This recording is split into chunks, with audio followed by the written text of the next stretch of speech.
بسم اللہ الرحمن الرحیم۔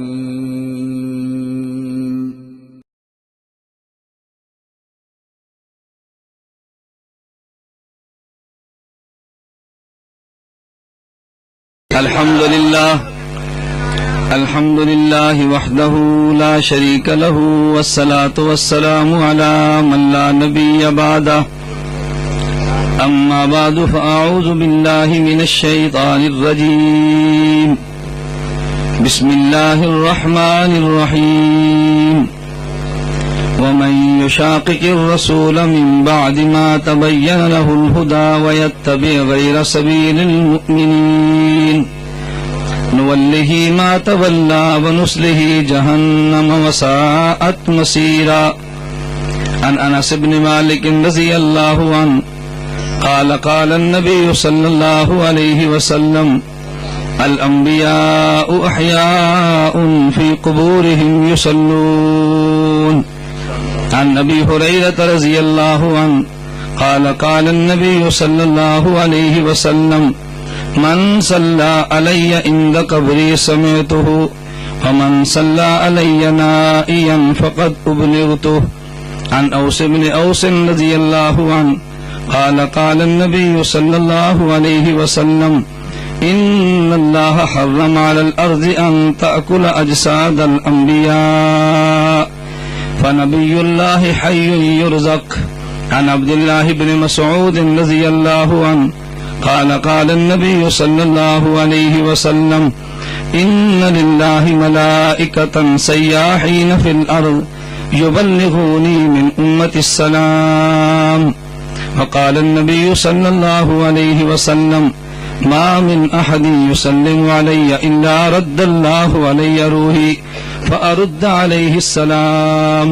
وعن أنس رضي الله عنه والذي نفس أبي القاسم بيده لينزلن عيسى ابن مريم إماما مقسطا وحكما عدلا فليكسرن الصليب وليقتلن الخنزير وليذهبن الشحناء وليصلحن ذات البين فليعرضن عليه المال فلا يقبل ثم لئن قام على قبري فقال يا محمد لأجيبنه اللهم صل على محمد وعلى آل محمد كما صليت على إبراهيم وعلى آل إبراهيم إنك حميد مجيد اللهم بارك على محمد وعلى آل محمد كما باركت على إبراهيم وعلى آل إبراهيم إنك حميد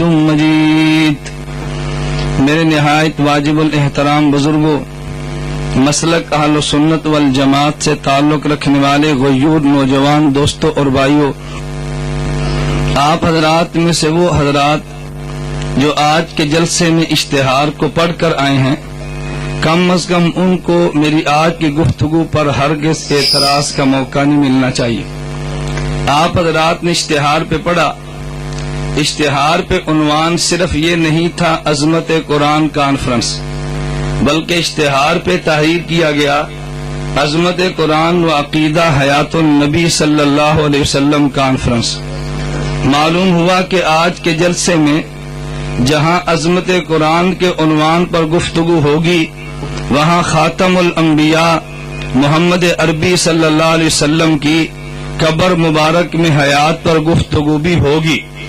تو اگر کوئی شخص مجھ پر یہ اشکال کرے کہ مولانا نے ہمارے سٹیج کی رعایت نہیں کی، تو میں سمجھتا ہوں اعتراض مجھ پہ نہیں کر رہا، بلکہ جلسے کی اس انتظامیہ پر اعتراض ہے جنہوں نے اشتہار چھپایا ہے۔ اور آپ حضرات کے علم میں ہونا چاہیے کہ آج تک کوئی ایسا سٹیج میرے علم میں نہیں ہے کہ کوئی شخص مجھے اپنے سٹیج پر دعوت دے اور جس عنوان پر بولنے کا مجھے کہا جائے میں اس عنوان سے ہٹ کر گفتگو کروں۔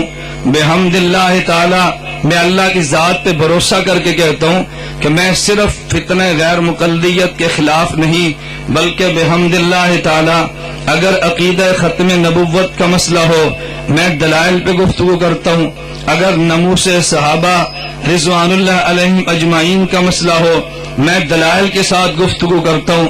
اگر ائمہ احناف کے دفاع کا مسئلہ ہو میں دلائل کے ساتھ گفتگو کرتا ہوں. اگر علماء دیوبند کی قدر و منزلت کا مسئلہ ہو میں نے دلائل کے ساتھ علماء دیوبند کا پہرا دیا ہے.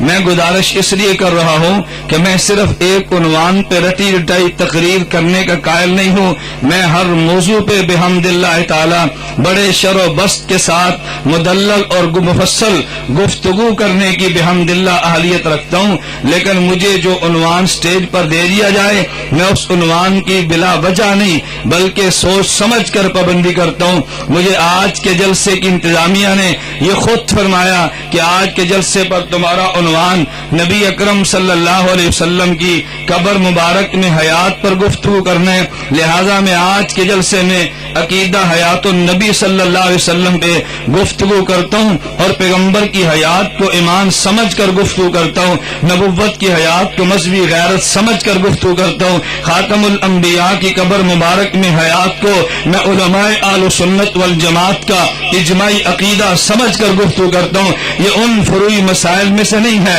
کہ جس کو فری مسئلہ سمجھ کر چھوڑ دیا جائے, ان مسائل میں سے نہیں ہے کہ جس کو بلا وجہ نظر انداز کر دیا جائے. میں نے اس کے لیے قرآن کریم کی ایک آیت پڑھی ہے اپنے عنوان پر گفتگو کرنے کے لیے, اور میں نے احادیث پیغمبر صلی اللہ علیہ وسلم کی تلاوت کی ہے اپنے موضوع کو بیان کرنے کے لیے. آج یہ جو آیتیں رٹ لگائی جاتی ہے کہ جی قرآن مسئلہ حیات کو بیان نہیں کرتا, خدایا اتنا بڑا جھوٹ احادیث پیغمبر میں پیغمبر کی قبر کا حیات مسئلہ موجود نہیں ہے. اتنا بڑا کذب اور افتراء اہل سنت والجماعت میں عقیدہ حیات النبی میں اختلافات موجود ہیں. اتنا بڑا دجل اس دھرتی پہ اور کوئی نہیں ہوگا. میں آج یہ بات چیلنج کے ساتھ کہہ رہا ہوں اور تمہیں میں یہ دعوت دے کر جا رہا ہوں, اگر یہاں پر کوئی شخص عقیدہ حیات النبی کا منکر موجود ہو وہ مجھے چٹ لکھ کر بتا دے. میرا دعویٰ یہ ہے پیغمبر کے صحابہ میں سے ایک شخص بھی عقیدہ حیات النبی کا منکر نہیں تھا. میرا دعویٰ یہ ہے ائمہ مجتہدین میں سے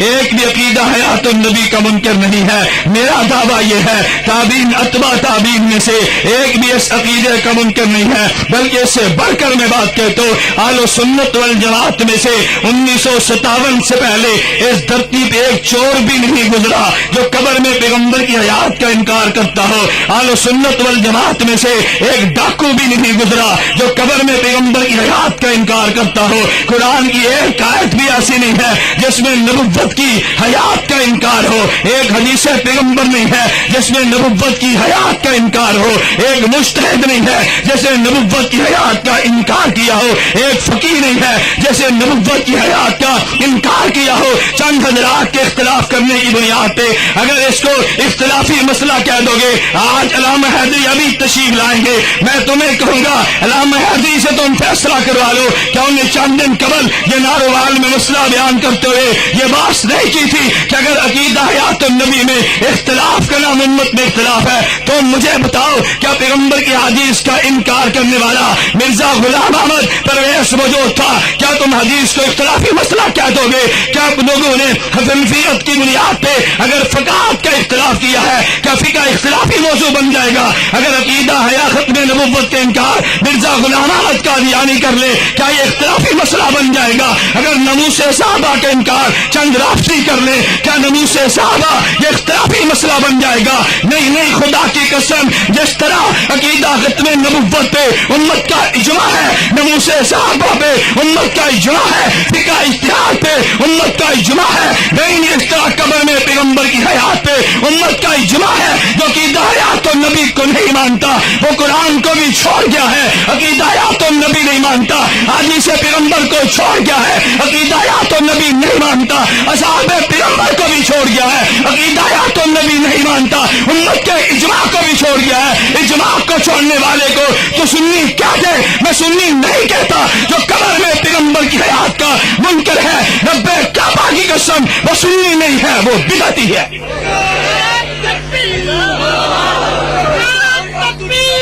ایک منٹ, عقیدہ حیات النبی کا منکر تم بتاؤ سنی یا بدعتی ہے؟ بلند آواز سے اور بلند آواز سے, سنی یا بدعتی ہے؟ یہ کیا مانا جی پیغمبر کے حیات میں اختلاف ہے؟ تمہیں کس بیوقوف نے کہا نبوت کی حیات میں اختلاف ہے؟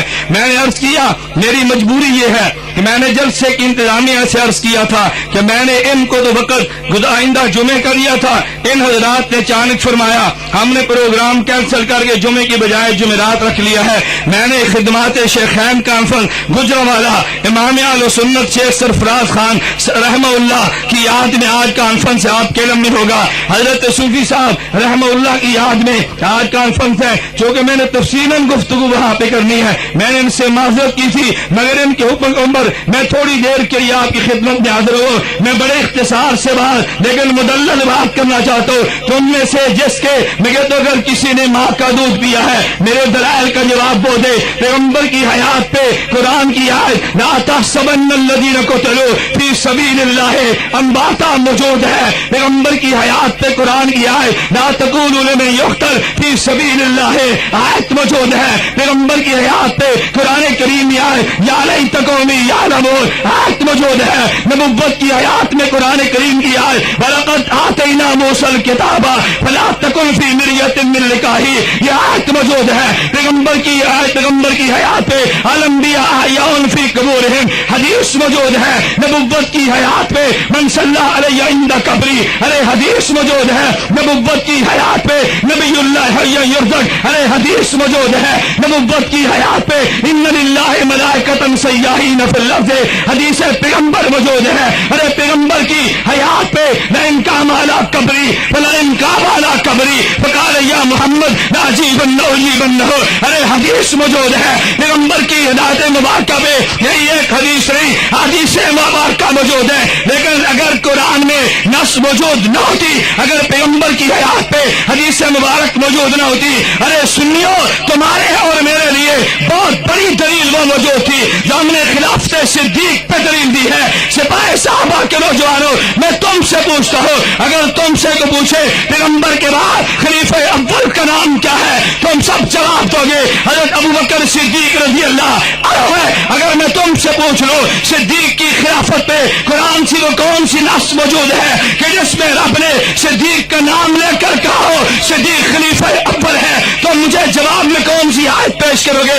اگر میں تم سے سوال کر ڈالوں ایک حدیث مبارک پیش کر دو پیغمبر نے نام لے کر کہا ہو میرے باپ صدیق خلیفہ اول ہے، تم کون سی نص پیش کرو گے؟ جواب ایک ہوگا پیغمبر کے جانے کے بعد اصحاب پیغمبر نے صدیق کی خلافت پہ اجماع کیا ہے، صدیق کی امامت پہ اجماع کیا ہے، صدیق کو سب صحابہ نے امام مانا ہے۔ پھر مجھے تم یہ بتاؤ اگر اجماع صحابہ سے صدیق کی خلافت ثابت ہو سکتی ہے پھر اجماع صحابہ سے پیغمبر کی قبر میں حیات ثابت کیوں نہیں ہو سکتی؟ ہو سکتی ہے یا نہیں بھائی؟ بلند آواز سے ہو سکتی ہے یا نہیں؟ نبوت کی حیات پہ تو صحابہ کا اجماع موجود ہے، لوگ کہتے ہیں اجماع نہیں ہے، میں کہتا ہوں بخاری شریف جلد اول صفحہ 517 پہ موجود ہے، اگر تجھے نظر نہ آئے قصور میرا تو نہیں ہے نا۔ ارے اٹھا تفسیر امام فخر الدین رازی کی تفسیر کبیر سورہ کاف اٹھا لے، ابو بکر صدیق رضی اللہ عنہ دنیا سے جانے لگے تو صدیق نے وصیت کی ہے، آپ نے یہ سپاہ کے اسٹیج پہ بیان نہیں سنا؟ ابو بکر صدیق رضی اللہ عنہ نے یہ وصیت کی ہے کہ جب میرا جنازہ اٹھے تو پیغمبر کے روضے کے باہر میرا جنازہ سنا یا نہیں؟ میرا جنازہ اندر کب لے کر جانا؟ بولیے نا، اندر کب لے کر جانا؟ تو کیا صدیق کا عقیدہ تھا نبی قبر میں زندہ نہیں ہے؟ بولیے نا، صدیق کا عقیدہ کیا تھا؟ زندہ نہیں ہے۔ عمر بن خطاب کا عقیدہ یہ تھا تو زندہ نہیں ہے۔ پھر قرآن کی نص موجود ہے نا، اگر جانے والا وصیت غلط کرے تو بعد والوں کو بدل دینی چاہیے نا۔ عمر بن خطاب رضی اللہ عنہ کہتے ارے صدیق سے غلطی ہوئی ہے وصیت بدل دو، عثمان بن عفان رضی اللہ عنہ کہتے وصیت بدل دو، علی بن ابی طالب رضی اللہ عنہ کہتے وصیت بدل دو، حضرت معاویہ بن ابی سفیان رضی اللہ عنہ کہتے وصیت بدل دو۔ کسی ایک نے وصیت کو بدلا تو نہیں ہے بلکہ صدیق کی وصیت پہ عمل کیا ہے نا۔ صحابہ نے صدیق کی میت کو لیا، پیغمبر کے روزے کے باہر لے گئے، السلام علیکم یا رسول اللہ، اصحاب پیغمبر نے سلام پیش کیا ہے، اور پھر اصحاب پیغمبر نے سلام پیش کیا اور وہاں پہ چار پائی رکھی ہے اور عرض کیا گیا حضور آپ کا غلام آیا ہے، ادھر پھر جواب آیا ہے ادخلوا الحبیب الی الحبیب، ارے حبیب کو حبیب تک پہنچا دو۔ اگر صحابہ کا عقیدہ یہ نہیں تھا تو مجھے بتاؤ غلامان صحابہ صدیق وصیت کیوں کر گیا ہے، عمر نے وصیت پہ عمل کیوں کیا ہے؟ پھر میں یہ بات کہنے میں حق بجانب ہوں، اگر صدیق کا غلام ہے پھر صدیق کی وصیت کے بنیاد پہ پیغمبر کو قبر میں زندہ مارے گا۔ اگر عمر عثمان علی اصحاب پیغمبر کا غلام ہے پھر پیغمبر کو قبر میں زندہ مانے گا۔ آپ مانتے ہیں یا نہیں بھائی؟ جو کہتے ہیں پیغمبر قبر میں زندہ، ہاتھ کھڑے کرو۔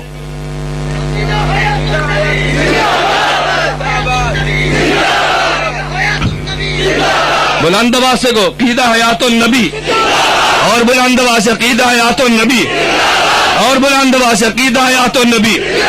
عجیب بات، ہمیں اپنے عقیدے کو بیان کرنے میں جھجک ہے۔ میں بات تمہیں کہ تو علامہ حق نواز جنگوی نے مواتیت کا آپریشن کیا کہ نہیں؟ کون نے کیا یا نہیں؟ حضرت علامہ ضیاء الرحمان فاروقی شہید نے کیا یا نہیں؟ تو پھر میں اگر کروں تو میں نے کون سی موقف کی مخالفت کی ہے بھائی؟ میں نے تو وہ بات کی ہے جو تمہاری قیادت نے کی ہے، اور علامہ حق نواز جنگوی کے مشن پر تم میں سے ایک فرد بھی وہ نہیں ہے جتنی جیل میں نے کاٹی ہے۔ کوئی تم پیش کر دو، میں نے اس پر تو 7 سال جیل کاٹی ہے۔ کیا میں اس مشن کا امین نہیں ہوں؟ میں نے تو 4 منٹ لٹک کر مار کھائی ہے، میں اس مشن کا امین نہیں ہوں؟ میں نے بحمد اللہ تعالی جنگوی کے موشقوں کو دلائل سے اپنایا ہے، اور میں نے دلائل سے بیان کیا ہے۔ میں نے اس لیے کہا مجھے تم جو موضوع دو گے میں نے اس موضوع پہ گفتگو کرنی ہے۔ ناموس صحابہ کو بیان کرنا جنگوی کا مشن تھا، میں اپنا مشن سمجھتا ہوں۔ پیغمبر کی حیات کو بیان جرأت کے ساتھ کرنا علامہ جنگوی کا مشن تھا، میں اس کو مشن سمجھ کر بیان کرتا ہوں۔ میں نے اس لیے کہا اہل سنت والجماعت کا اجماعی عقیدہ یہ ہے کہ نبی قبر میں زندہ ہے، اور اجماع کے بارے میں آخری بات کہنے لگا، اللہ نے جو قرآن میں بیان کیا، مجھے کبھی یہ لوگ کہتے مولانا مماتی مانتے نہیں ہیں، یہ باس نہیں آتے، ہم نے کئی مرتبہ دلائل دیے۔ میں نے کہا باس کیسے آئیں گے؟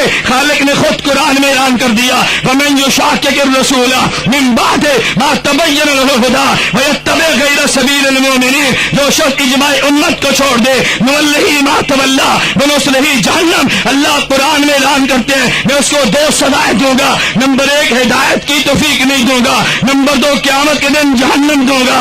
اجماع کے انکار کرنے والے کو رب نے 2 سزائیں دی ہیں، دنیا میں ہدایت نہیں ملتی، آخرت میں خالق جہنم دیتا ہے۔ اگر اجماع کا منکر تیرے موقف کو نہ مانے کوئی گھبرانے کی بات نہیں ہے، اگر تیرے موقف کو نظر انداز کر دے کوئی گھبرانے کی بات نہیں ہے۔ ہم اجماع امت کی بنیاد پر بھی اس عقیدے کو، پیغمبر صلی اللہ علیہ وسلم کے حیات کے عقیدے کو ہم امت کا اجماعی عقیدہ سمجھتے ہیں، اور نبوت کے اجماعی عقیدے کو پوری امت نے بیان کیا ہے۔ تم اٹھا کے دیکھ لو، ابھی مجھے ایک ساتھی اسٹیج پہ پوچھ رہا تھا کہ مولانا ہم نے سنا امی عائشہ اس عقیدے کی قائل نہیں تھی، میں نے کہا جھوٹ بولتا ہے، مسند احمد میں روایت موجود ہے، امی عائشہ رضی اللہ عنہا خود ارشاد فرما رہی ہے، کہتی ہے کنت ادخل بیتی الذی فیہ رسول اللہ صلی اللہ علیہ وسلم انی واضع صوبی، امی عائشہ رضی اللہ عنہا ارشاد فرما رہی ہے، کہتے ہیں جب پیغمبر قبر میں تھے میں پیغمبر کے روضے میں جاتی لیکن پردے کا خیال نہیں کرتی تھی، بچا اقول انما هو زوجی رابی، میں یہ بات کہتی ایک تو میرا خاوند ہے، خاوند سے تھوڑا ہی پردہ ہے، ایک میرا باپ ہے، باپ سے تھوڑا ہی پردہ ہے۔ کہتی ہے فلما دفن عمر معهم فوالذی نفسی بیدہ، خدا کی قسم جب حضرت عمر کو ساتھ دفن کر دیا گیا، واللہ فرماتی ہے واللہ ما دخلت الا انا مشدودۃ علی ثیابی حیاء من عمر، جب عمر کو دفن کر دیا گیا عمر کی حیا کی وجہ سے پھر میں پردے کا اہتمام کر کے جاتی تھی۔ امی عائشہ اگر عمر کی حیات کے قائل نہیں ہے مجھے تو بتا پردے کا اہتمام کیوں کیا ہے؟ کہتے ہیں امی عائشہ سماع کی قائل نہیں تھی، میں نے کہا تو نے جھوٹ بولا ہے، یہ لاہور جامعہ اشرفیہ موجود ہے، حضرت مولانا ادریس قادری رحمۃ اللہ علیہ جامعہ اشرفیہ کے شیخ الحدیث نے سیرت المصطفیٰ جلد نمبر 2 پہ تحریر کی ہے، جہاں یہ واقعہ بیان کیا کہ جب مقتولی نے کفار کو بدر کے کنویں میں دفن کر دیا گیا، پیغمبر نے قبر پہ کھڑے ہو کے جملے بولے تھے، وہاں پہ حضرت مولانا قادری نبر اللہ مرکز تعریف فرماتے ہیں کہ یہ جو بات معروف ہے امی عائشہ سما کی قائل نہیں تھی، فرمایا غلط بات ہے، امی عائشہ خود سما کی قائل بھی تھی۔ میں اس لیے کہتا ہوں کوئی ایک صحابی بھی تمہیں نہیں ملے گا جو پیغمبر کی حیات کا منکر ہو۔ میرے دوستو پھر میری آپ سے گزارش ہے، مجھے تم بتاؤ جو عقیدہ قرآن دے دے، جو عقیدہ پیغمبر دے دے، جو عقیدہ صحابہ پیغمبر دے دے، جو عقیدہ امت کے سارے اولیاء دے دے، اس عقیدے کو چھوڑ دینا چاہیے، جو اس عقیدے کو ڈنکے کی چوٹ پہ بیان کرنا چاہیے۔ بلند آواز سے ڈنکے کی چوٹ پہ بیان کرنا چاہیے نا.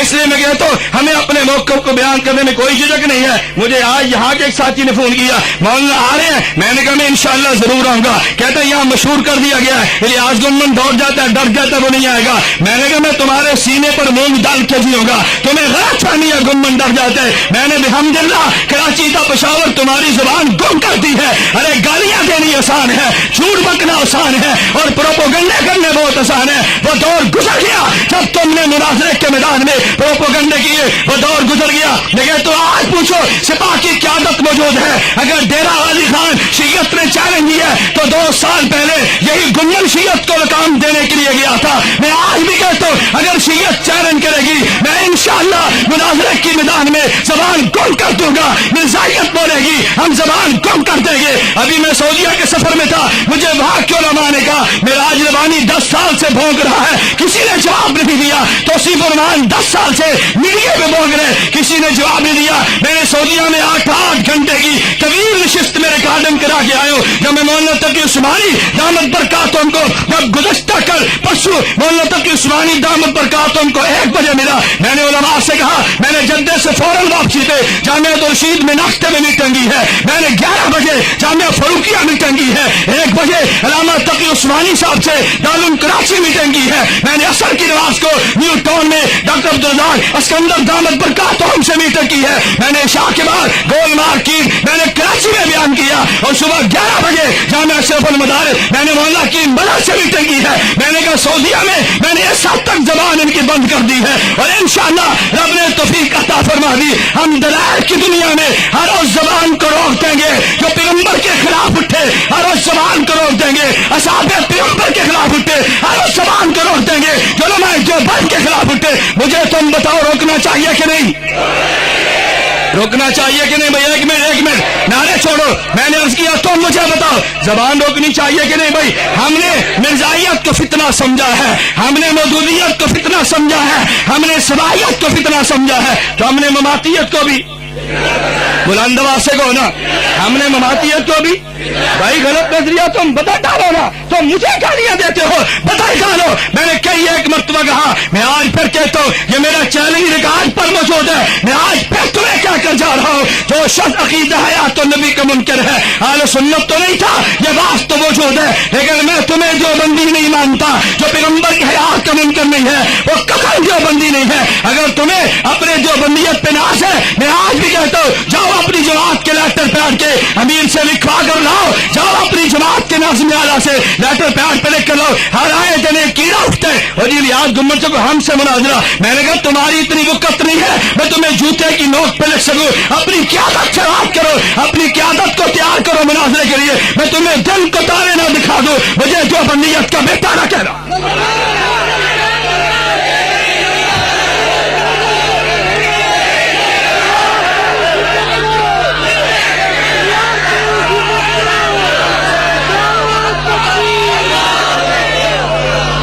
آپ بتاؤ ان کو دن کو تارے دکھانے چاہیے کہ نہیں؟ بلند آواز سے کو یہ کیا ہے دن ہم سے مناظرہ, ہم سے مناظرہ. مجھے کسی ساتھی نے پنڈی سے فون کیا, وہ چونکہ سپاہ کا ساتھی تھا, مجھے کہتے جی مولانا فلاں مماتری کا مناظرہ نہیں کرتا, آپ کیوں نہیں کرتے؟ میں نے کہا علامہ حیدری دامت برکاتہم پنڈی میں آئے اور تمہیں وہاں شیعہ امام بارگاہ کا امام کہے حیدری کو مجھ سے مناظرہ کراؤ, تم کرا لو گے؟ کہتا ہے جی نہیں. میں نے کہا کیوں؟ کہتے ہیں حیدری تو بہت بڑے آدمی ہیں. میں نے کہا پھر میں اتنا چھوٹو کہ میں ہر ایرے گہرے سے مناظرہ کر لوں, ان کی قیادت سے کہو نہ کرے مناظرہ مجھ سے, کہو نا مجھ سے مناظرہ کرو. کیوں تم مناظرہ نہیں کرتے؟ تم آج تک جو فتوے بازی کرتے رہے, تمہاری کیوں زبان گنگ ہو گئی ہے؟ آج کئی ذیلی جماعت نکالی, کسی اور کو نکال دیا, ہم سے کرو, ہم سے کرو. میں مثال دینے کے لیے تو کہتے ہیں کہ ایک آدمی تھا, وہ تھا تو ذات کا گھٹیا, لیکن بادشاہ کی بیٹی کے شک کے دعوے کرتا. اور کسی نے کہا بیوقوف آدمی, بادشاہ کی بیٹی تجھے نہیں ملے گی, تو کس چکر میں پڑ گیا؟ تجھے تو چوک چراہے میں کھڑے کر کے بادشاہ جوتے مروائے گا. اس نے کہا الٹا لٹکا دے, یہ تو کہیں گے نا بادشاہ کی بیٹی کا عاشق تھا, ہمارا نام تو آ جائے گا. ان کو بھی پتا ہے ہم نے جوتے تو کھانے ہی ہیں, ہمیں یہ تو شہرت مل جائے گی نا, یہ بھی مناظر تھا. میں نے کہا یہ شہرت میں تمہاری حسرت بنا دوں گا, تمہیں نہیں ملے گی انشاءاللہ.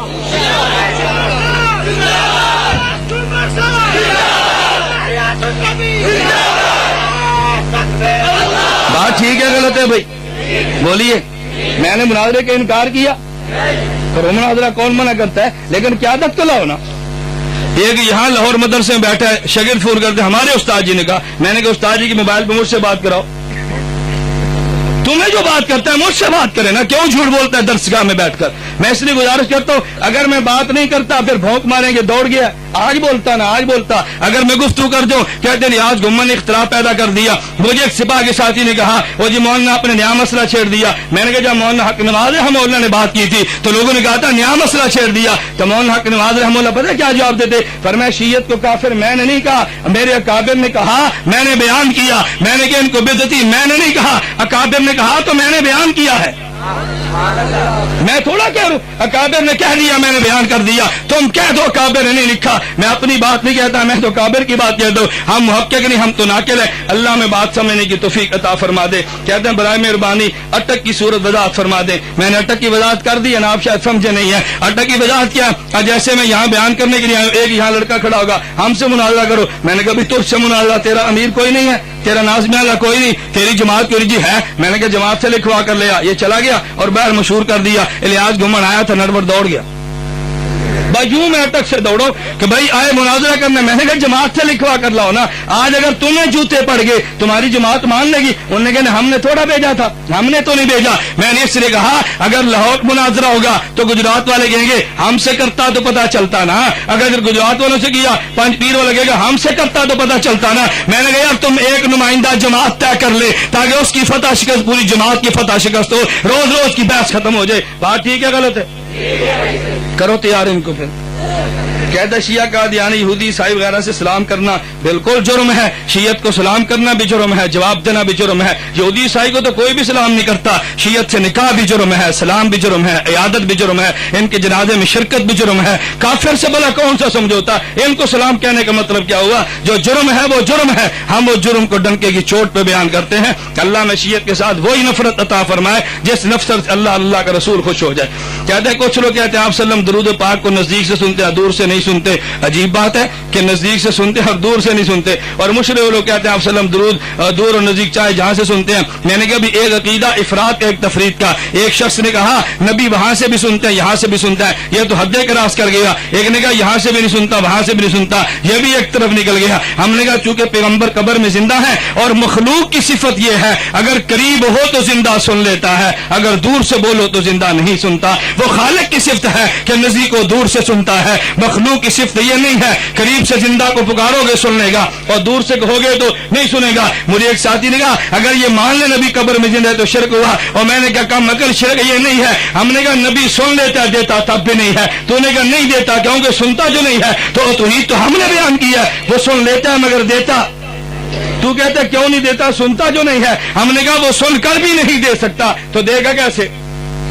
آپ صلی اللہ علیہ وسلم روزہ مبارک میں زندہ، اس میں اختلاف یہ کہ آپ صلی اللہ علیہ وسلم مبارک کو روزۃ من ریاض الجنہ، کیا عجیب بات ہے، اس میں کوئی اختلاف نہیں ہے بھائی، روزۃ من ریاض الجنہ یہ ہم نے تھوڑا کہا، آج بھی اللہ تمہیں مدینہ منورہ لے جائے، آج بھی اللہ تمہیں لے جائے مدینہ منورہ میں، آج بھی حدیث لکھی پڑی موجود ہے اللہ کے پیغمبر کی، ما بین بیتی و روضتی قبری روزۃ من ریاض الجنہ، آج بھی حدیث موجود ہے۔ بلکہ عجیب بات یہ ہے، میں نے غیر مقلد سے کہا تمہیں بھی کہتا ہوں اللہ تمہیں پیغمبر کے روزے پہ سب کو جانے کی توفیق عطا فرمائے، اللہ سب کو جانے کی توفیق عطا فرمائے۔ میں نے سفر کیا تو میں مکہ نہیں گیا، میں ڈائریکٹ مدینہ منورہ گیا، میں نام نہیں لیتا، ایک مماتی مولوی تھا دور بیٹھا، پتہ چلا حرم میں ایک لڑکے کو بھیجا جاؤ پوچھو یہ مولانا الیاس گمن صاحب ہے، کہتا جی ہاں، اٹھ کر میرے پاس ملنے کے لیے آیا، میں آج نام نہیں لیتا، مجھے بہت بڑے ان کے معروف ہیں، بڑے احترام سے ملے بیٹھے تو مجھے کہتے ہیں مولانا کب تشریف لائے؟ میں نے کہا یہاں تو اب آیا ہوں، پہلے مدینہ گیا تھا، کیوں میرا عقیدہ یہ ہے پیغمبر کے روزے کی نیت سے سفر کرنا بھی جائز ہے، میں عقیدے کی وجہ سے پہلے روزے پر گیا ہوں اس کے بعد جو مکے پر آیا ہوں، کیوں ہمیں مدینے والے نے جو مکے پہنچایا ہے، ہم بایا مدینہ مکہ گئے ہیں۔ میں نے کہا میں نے اپنے عقیدے کا پرچار کیا، خیر مجھے کہنے لگے وہ جی نبوت کے بارے میں آپ کا عقیدہ، میں نے کہا یہ دیکھو آپ کو میں دعوت دیتا ہوں، آپ پیغمبر صلی اللہ علیہ وسلم کے روزے پر جاؤ نا، نبی کریم صلی اللہ علیہ وسلم کا چہرہ مبارک جو قبلہ مبارک کی طرف توجہ رکھنا۔ میں آخری بات کہنے لگا، نبی پاک صلی اللہ علیہ وسلم کا مواجہ مبارک جہاں حضور کا مبارک چہرہ ہے، پھر آگے ایک ستون ہے، پھر صدیق اکبر کا چہرہ، پھر آگے ستون ہے، پھر عمر بن خطاب کا، یہ جو دو درمیان میں ستون موجود ہے نا، تم تم آج بھی جاؤ وہاں دوستونوں پہ شعر وہ لکھے پڑے موجود ہیں جو امام نووی نے کتاب المناسک میں بیان کیے. ایک عاشق کا پیغمبر کا حضور کی قبر مبارک پر آیا, پہلے اس نے سلام پیش کیا, پھر قرآن کی آیت پڑھی وَلَوْ أَنَّهُمْ إِذْ ظَلَمُوا أَنفُسَهُمْ جَاءُوكَ فَاسْتَغْفِرُوا اللَّهَ کہ اگر اللہ کے پیغمبر آپ کے پاس وہ لوگ آ جائیں کہ جن نے گناہ کیے اللہ سے معافی مانگے, آپ ان سے معافی کے رب سے درخواست کرو, اللہ ان کو معاف کر دے گا. اس عاشق رسول نے یہ شعر پڑھے اور وہاں پیغمبر کے روزے پہ کھڑے ہو کے پہلے یہ دعا مانگی, استشفاء کیا, پھر پیغمبر کے روزے پہ کھڑے ہو کے اس نے یہ شعر پڑھے تھے یا خیر من دفنت بالکائے آسمہ فتاب من طیبہن من الکائے والاکم نفس الفداء لقبر انت ساکن ہو فی العفاف والجود والکرم. میں نے کہا یہ شرک ہے, بتاؤ پیغمبر کے روزے پہ آج تک کیوں تحریر موجود ہے؟ بات ٹھیک ہے غلط ہے؟ بتاؤ نا, پیغمبر کے روزے پہ کیوں تحریر موجود ہے؟ جب تو تم نے کہا اللہ کے پیغمبر نے دعا نہیں مانگی اللہ میری قبر کو کبھی شرک کی جگہ نہ بنانا, تو جو موجود ہے وہ شرک تو نہیں ہوگا نا. آج بھی اشعار موجود ہیں, اللہ تمہیں جانے کی توفیق عطا فرمائے. جاؤ, اور اگر کوئی یہاں غیر مقلد موجود ہو میں نے بھی دعوت دیتا ہوں اللہ تمہیں مسجد نبی میں جانے کی توفیق عطا فرمائے. مسجد نبی میں وہ مسجد جو ترکی ہوئی ہے اس سے پیچھے چھتریاں ہیں, پھر ان کے پیچھے ایک برآمدہ ہے, پھر نیچے چھتریاں. جو پہلی چھتریاں ہیں آپ اگر قبلے کی طرف کمر کر لو گے اور مخالف سمت پہ منہ کرو گے تو وہاں لکھا ہوگا نعمان بن ثابت رضی اللہ عنہ